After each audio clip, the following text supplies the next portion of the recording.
If you're not going to fail, then you're not going to succeed. It's simple.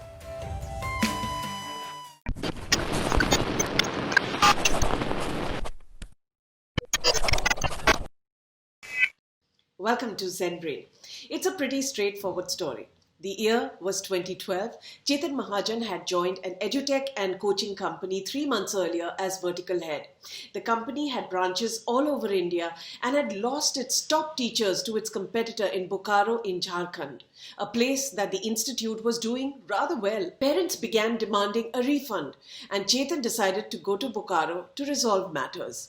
Perhaps a decision he regrets to this day. The local police ended up putting Chetan in a lockup and subsequently in Bokaro jail as an under trial, where he remained for an entire month. He ended up writing a book, The Bad Boys of Bokaro Jail. It was published in 2014, but especially relevant today because what it does state, without really stating it, is this whole illusion of certainty that we live with, which is exactly that, an illusion. And this time of the pandemic has proven to all of us that nothing is really certain in life. How do you deal with stigma of being in jail, of being laid off not once but twice?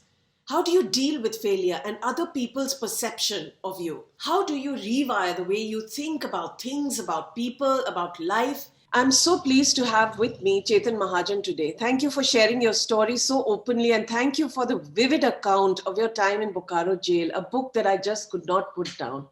So thank you. Thanks, Shruti. It's great to be here. Chetan, I think two things really stood out after reading the book. Despite the anger and frustration and you almost giving up any hope of getting out soon, there was this one turning point where you decide to write letters to your children. Tell us about that moment. When you're in a dark place, you have to look at what's good, right? And I think one of the best things in my life as a family man was my children. So it was automatic. It was kind of like almost like a survival mechanism for me to reach out to them and say that, okay, I want to communicate something to them. I want to talk to them about what I'm going through right now. And I want to leave a message for them. When they get it in what form and shape and in what time is all open. But just the fact that I could communicate with them on paper to try and see how you grab what's good, what's positive, what makes you feel good about yourself, and build on that. The other thing that stood out is your understanding of your normal and others' normal. So that our definition of normal has so many layers, and it transcends jail and all these other things. All our decisions, everything that we think about ourselves are driven by what we think is normal. 2020 was one year which redefined that for a lot of us. A lot of our normals are being questioned, are being broken. A lot of the stereotypes are being shattered. Actually, unemployment rate has gone up, I don't know, 20%, something like that. What was normal in terms of going to work, even for those of us who have jobs, what was normal in terms of a normal day at work, all of that has gone out the window and it's been replaced by something completely different, completely new. And I think adapting to that, recognizing that, accepting that, and then working with it is critical, because that's what happened with me even in prison. Is I realized that, okay, my old normal is now out. I don't have my phone, I don't have my laptop. I'm here in this jail and I have to work with this, and this is what is normal for I don't know how long. I was hoping 4 days, 1 week, turned out to be 30 days that I was incarcerated. And so I had to work with that, and I had to say, okay, this is what I have. What do I make of this?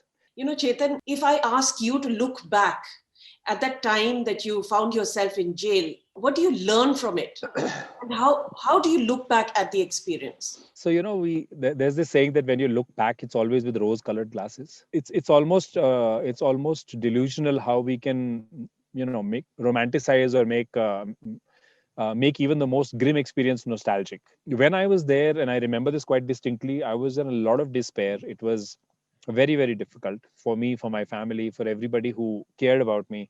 It was a trauma. The one thing that did come out of it, which was good and which made it worthwhile, was that it forced me in many ways to writing.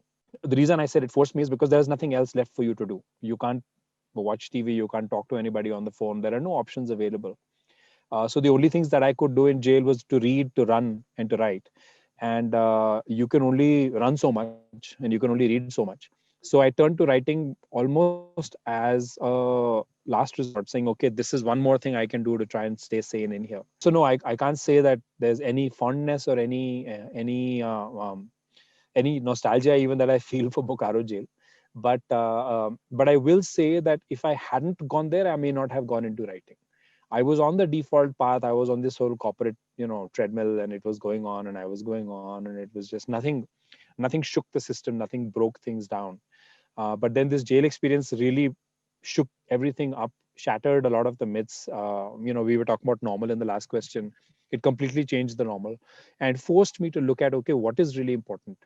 And to that extent, in some ways, I'd even say I'm grateful. It sounds a little weird, but it did force me to look at a lot of things. And maybe that's what's happening with a lot of people out there right now, is that it's forcing the pandemic is forcing them to relook at a lot of things that they had taken for granted, that they had assumed were going to be there forever. I want everybody watching to understand the contrast. Somebody who had lived in the US, you saw yourself as perhaps the head of a company in future, and corporate life was it for you. You talk about that anger, frustration, pain, and then acceptance. Talk about your mental health challenges while inside this jail for a month. And does it get easier? No, it doesn't get easier. If I had been sentenced for 6 months, I would have known, okay, I'm here for 6 months. Okay. But I had not been sentenced. I was an under trial. I knew I was not guilty of anything. I was completely innocent. So I think what ate me more than anything else was the uncertainty, was the dangling carrot saying, acha, tomorrow, acha, next week. So I think that is what made it really, really hard and more frustrating than if I had been sentenced and I knew that, okay, 3 months and I'll be done. So I have to be here for 3 months. So I think the first thing is the fear of the unknown. That was the first thing I dealt with, because it's really scary to realize that you're going to jail. Okay.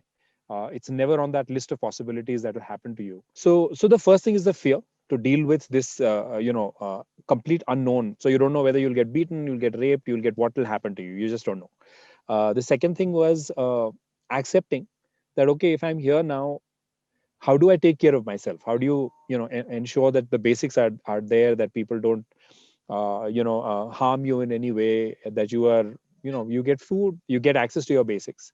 And then the biggest challenge in jail is actually boredom. There's nothing to do. And there's very few like-minded people. You can't really have conversations. So you talk to the folks that are around you. You can have some conversations. You make some friends. Yes. You try not to ask too many questions about why they're in, but you make friends nonetheless, because you do have to be there.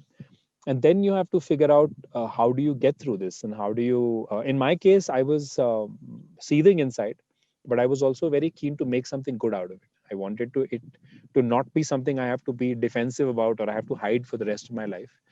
I wanted it to be something that I could I wouldn't say I was proud of, but something that I could be matter of fact about, saying, yeah, I went to jail, right? And it didn't have to be something for which I would have to, feel defensive about, or feel hesitant telling people. I didn't know, of course, that it would lead to my book being published by Penguin, but I figured since I'm here, I should just start chronicling everything that's happening around me. And that was the idea, where I asked my brother, who was, camped outside at that point in time, to get a couple of registers and a pen. Even that was checked. And then I started writing. I started writing diligently from day 3 when I was inside, saying, this is what happened today. This is who I met. This is what they said. This is what I learned. And so it became like a prison diary. And I think that kept me sane. The other thing that kept me sane was running, because I am a runner. And at that point in time, I was training for the Bombay full marathon, which I couldn't do because I was released 3 days after the race. But I kept running inside. And that was another thing that really helped me staying sane. Of course, I was frustrated, very, very pained to be away from my family, and to be unfairly and unjustly incarcerated. But at the same time, I was also trying to see what are the good things that are around me. What can I make of this, which gives me hope, gives me positivity. There is a lot of stigma associated with going to jail. Then you have to face the stigma of being Yeah. laid off, not once but twice, especially relevant for many people who have lost their jobs in this current scenario. And I want to draw this parallel. So, how do you handle being laid off? And what is the message to someone who has just lost their job? Let me talk first about getting laid off. I've been laid off twice.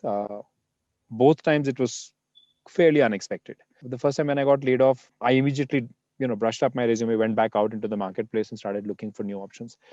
Second time I did exactly the opposite. I packed my bags and moved to the mountains.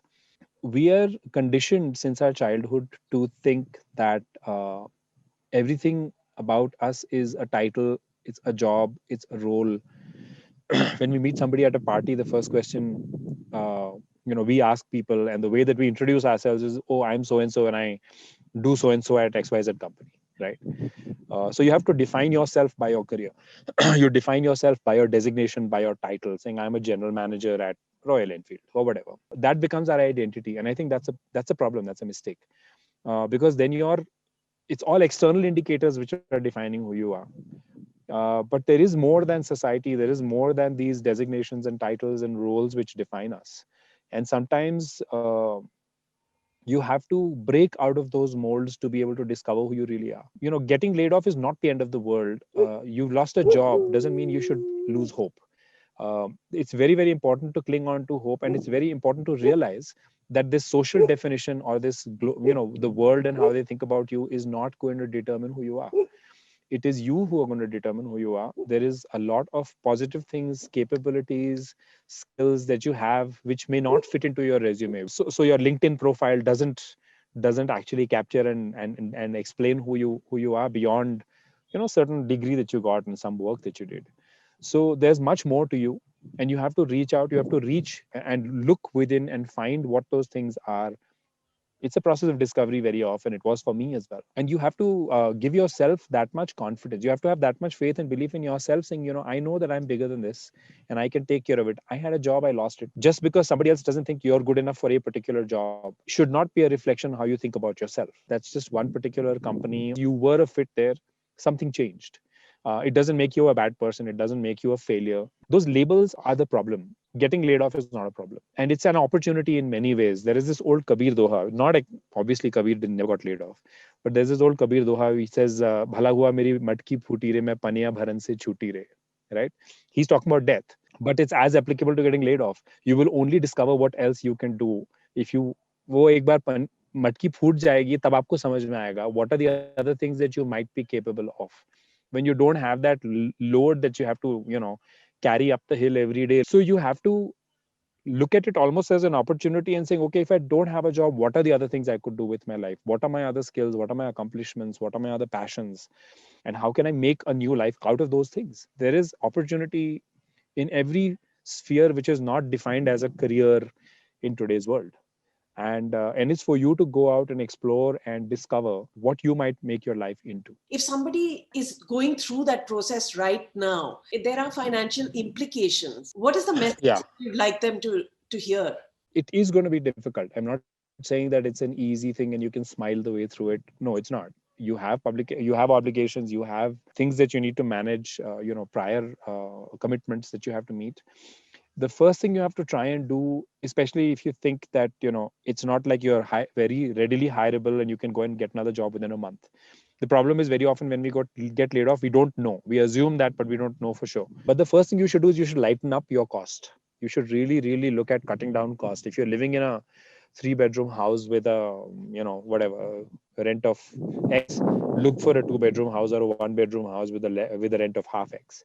If you have your kids going to a really high-end school, figure out a way to bring that down. Look at all the areas where you can cut. The biggest thing that we don't realize is that we all always carry a huge amount of fixed cost around with us, with things we've committed to, which we don't really need, or which we could do without, at least for a short period of time. Second is, don't hide it from people, because that becomes very, very difficult. Don't hide it from your parents, don't hide it from your spouse. Tell them this has happened. It's something I have to deal with and you have to help me. And this is how you can help me. Because of this A, B, and C, other things that I'm doing, these are the things I'd like you to do to help me. So be open about it, but be factual about it. Recognize that this condition, you hope it might go away in a month, but it might take 6 months. It might take a year, right? And I think that's the single most important thing that you need to do. Also, this whole identity thing which I talked about, you might even have to go and see a therapist, or you might create a unemployed anonymous, create a network, get in touch with other people who are facing the same kind of issue, share your problems. Don't go into a shell and say nahi main kisi ko bataunga nahi, and I'm going to kind of hide this and I'm going to deal with it myself. That kind of a strategy doesn't work. Then you'll keep hiding things, you'll keep putting up a farce which is not sustainable. Once you're at a place where you feel like, okay, you can still manage your current costs, then you can start looking at, okay, what next. Be transparent. So, the transition from corporate life to becoming an entrepreneur to moving to the hills sounds almost like a fairy tale, but tell us like it is, dealing with the downs, the failure, Chetan. It's not easy. My previous title was president. It's not easy to suddenly not have that card, to not have that identity, and not have an office to go to every day. And if somebody meets you and says, "Acha, आप कौन है?" You say Chetan Mahajan. Then you say, "आप क्या करते हैं?" Okay, what do I say now? Right?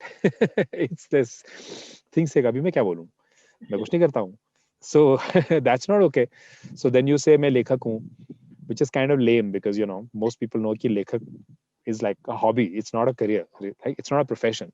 So ये क्या करते हैं मतलब तो it's very strange. And I had a pretty rough patch for about 8-10 months. I was in a quite a low, but I had done the thing which I said earlier, which is that I had done the cut cost thing. My kids had moved to a village school. The fees was 150 rupees a month. My house rent was 12,000 rupees a month, and I had moved from a 4 bedroom bungalow to a small 2 bedroom, पहाड़ी घर. मटकी फूट चुकी थी. So I had the freedom to explore कि अब करना क्या है लाइफ में. So I was able to then look at, okay, what is the things that I have fun doing. I ride a motorcycle, so I went and I started tried to create biking tours plans. Didn't work out. Then there is an IM in Kashipur, so I went there and taught for a couple of lectures. But then I didn't see myself as a business teacher. Also, I didn't enjoy that. After trying a few different things, I hit upon this idea saying, I love to write. While I was here, I had started a blog called the Uncity blog, where I was writing a blog about the decision to leave the city and move to the mountain, to move to a village. And so I was still writing and I was enjoying it and I was learning more. Then this idea came up saying, there's this thing called a writing retreat. I read about it somewhere or I saw an ad or something. It kind of was a rewind because I remember after my book had come out, I met a lot of people who looked like me, who thought like me, mid 40s, career, corporate type people, reasonably successful, well off enough, who would come to me and say, "Yaar, मेरे को भी किताब लिखनी है, but I don't know where to start." In business terminology, I had figured out an unmet need. I had some credibility. I had published one book with Penguin. I did actually enjoy writing and I did enjoy teaching. So I figured that let's try this. So I made a page on that same blog and I said that there's going to be the Himalayan Writing Retreat. I talked to a friend who had a big bungalow. I rented it. I worked very hard to teach myself enough that I could actually lead a 2-day workshop. And that's what started it off. Complete uncertainty, unknown. They're not like a thing in India. 7 people turned up, out of which I think 4 were friends, but 3 were complete strangers. And they went back and they said good things. So that was quite a revelation saying, okay, my God, this is actually looking like it might become something. And then for another year and a half, I kept renting places and doing more and more events. But we added a few other things. We added blogging, poetry also more recently. We added master classes where we invited other, expert writers who are head and shoulders above me. I can't say I was making lots of money. No, 5-7 people turn up, it's a lakh and a half, out of which after your costs and all are done, you're making a few $1,000. But I felt that there was something that could be done with this, where it can grow and it can become a means of, earning a livelihood. But more importantly, it allowed me to stay in the mountains, which is one of the things that I wanted. And I was teaching how to write. I was learning how to write because to teach, you have to learn. I wasn't ever going to make as much money as I made in my corporate world. And I wasn't even trying to. That wasn't the goal. I just needed to make enough money. And that's a very interesting word because how much is enough? When you're in this city, I think you're also surrounded by so many influences and there is so much peer pressure. And oh my God, that guy bought this car and he has this title and he's got this job. And out here, I live in this vacuum. So I don't have to worry about all those things, right? I can walk to work. I may not have a car at all. So I can really live on my own terms and I can be in this little bubble where I don't have to worry about all this external crap. So enough became very little because I had already cut my cost. And now I'm saying, okay, with this cost, if I have to earn this much money to make things work, I'm fine. I'm done. I'm covered. And so we started building the Himalayan Writing Retreat, which as a physical place, like a small hotel, let's call it, like a small boutique learning center of sorts. And we invited a lot of, really good faculty members. Arundhati Subramanian was going to come. Anjula Padmanabham came and taught. Vandita, my wife, who's also a clinical psychologist, pitched in. She had her own program on emotional well-being through writing. So the whole thing came together. I think the universe conspired and we got lucky a little bit. Did you have an evolving business plan? Because everybody thinks that you actually have to have everything in place before you begin. And that's not always the case, isn't it? That's never the case. Talk us through that. I mean, even with Zen-Brain, when somebody asks me, I wanted to have these important conversations, not Right. necessarily with a business plan in mind. I think it's always evolutionary. And in my case, even more than earlier, I mean, if I was going to set up a bakery in Delhi, there's a lot of precedent. There are already bakeries in Delhi and I can go and see, 10 bakeries and see what is their product and what is their price and how does the whole thing work. I wasn't setting up a bakery in Delhi. I was setting up a writing retreat. There was no such thing in India. The one or two that were there were Each one looked different. There was no real precedent. There was no established business model. So the whole thing was an experiment, improvisation. We tried a lot of stuff that failed. We put a lot of things out there which completely bombed. And so we took them off because we had this one core product, which is my creative writing workshop, which was doing well. And Vandita's program was also continuing to do well. So just on the basis of those couple of things, we were able to make it work. I think this whole idea of certainty is a myth. I don't think there is any certainty really in life. There is definitely less certainty when you're an entrepreneur, but there is no certainty even in a job. And that's why people are getting laid off. There is no certainty in the world around us, which is what coronavirus has proven as well. So you will be much better wired and comfortable and familiar with the whole concept or idea of uncertainty. Then you'll be happier off, and you'll be more comfortable with things coming your way which you're less prepared for.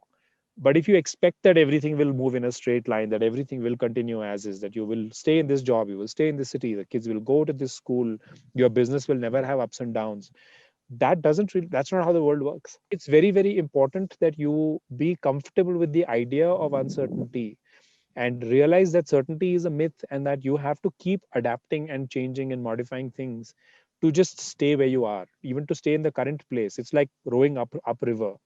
You can never stop paddling, otherwise you're just going to go with the flow. Yeah, So don't yeah. stop paddling. That's the key thing, right? You just Yeah. have to keep moving.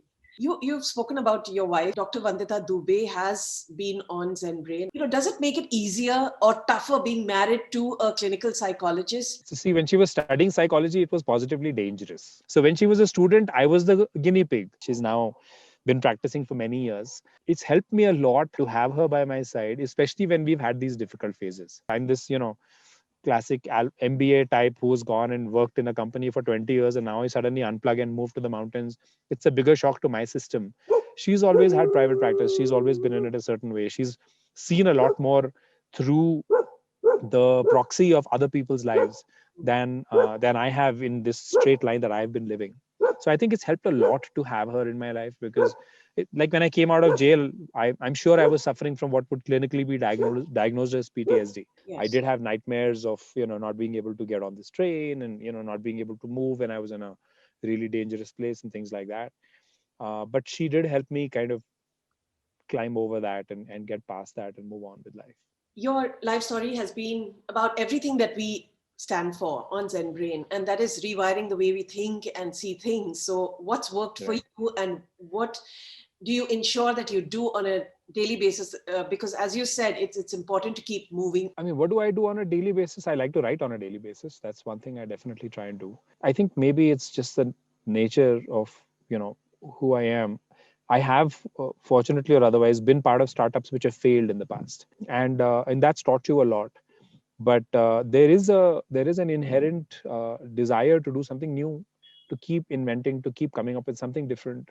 So for example, I'm coming up with new products all the time. On the Himalayan Writing Retreat, there was a young man who was there in the neighborhood, who was a cheesemaker, who was looking for someone to help him set up his cheese business. So I co-founded a company with him. So we're making cheese now under the brand of Old Hill. So similarly, there's always something new and something different. So there's two tracks, I think, in which I live my life. One is, you have to keep doing what you're doing, and you have to do that well. So if I'm running a workshop, I have to make sure that it goes well. I'll always collect feedback. I'll always make sure that people are getting value for what they've paid. But that takes less and less of intelligence and creativity. It's just very good execution. The other side is where I want to come up with new stuff, and that's the invention, that's the creation side of, I think, every human, where you find fulfillment when you create something new. So for example, we just came up with this workshop called the Digital Detox Week, and that's because I was looking very carefully at what is the impact that mobile phones have on us, how much time we'll end up spending on them, how much time we waste on them, and how a lot of these programs are actually designed to manipulate us. So based on that, we've come up with this Digital Detox Week. We announced it in November. Two people showed up. So like I said, it's a process of experimentation. There is no script here. It's not like people are telling me, okay, this is what you should do.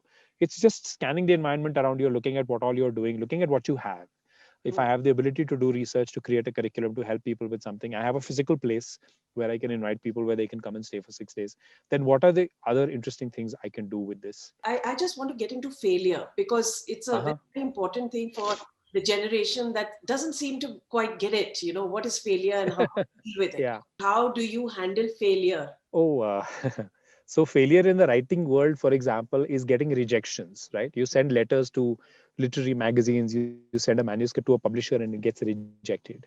And this might sound like a sales spiel, but if you're not going to fail, then you're not going to succeed. It's simple. So I know this, bunch of writers who are a rejections club, and their goal is to get 150 rejections every year.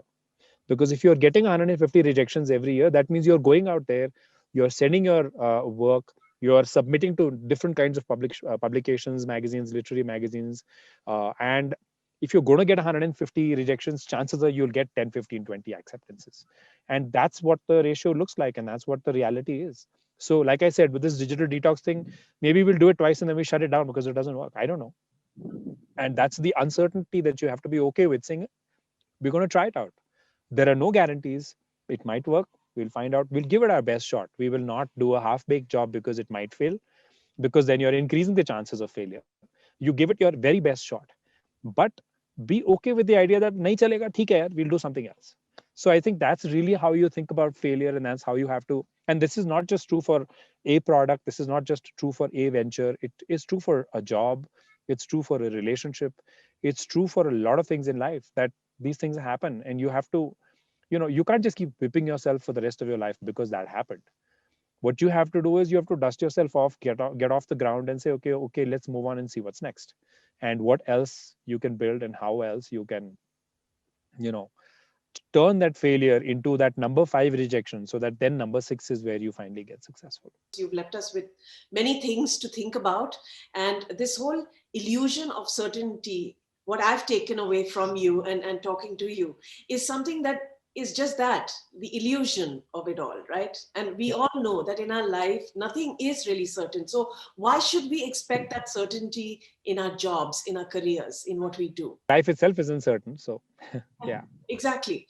And I think we Yeah. needed someone like you to reiterate this for us on Zen-Brain. So thank you very much for being here, for sharing your story, and for inspiring all of us, really. Sure. Thanks, Shruti. It's been awesome being here. Thank you so much, everyone. Take care.